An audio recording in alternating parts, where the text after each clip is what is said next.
তুমি কে? আমি মন্দিরে থাকি। প্রণাম করো। প্রণাম করবো? কাজ করি। হ্যাঁ, কাজ করি। একটু জোরে বলো। কাজ করি, কাজ।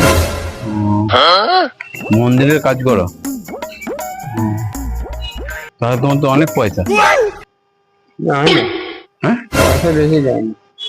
হ্যাঁ, 5 5 টাকা।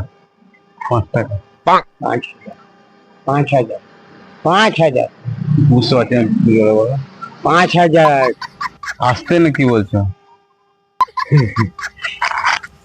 বলছি 5,000। 5,000 টাকা বলছি, 100 টাকা দাও। নেই। হ্যাঁ, নেই, কেন? কোথায় পাবো? তুমি কানে শুনতে পাও না নাকি? তাহলে কথা উত্তর দিচ্ছ না? তো আপনি কালা।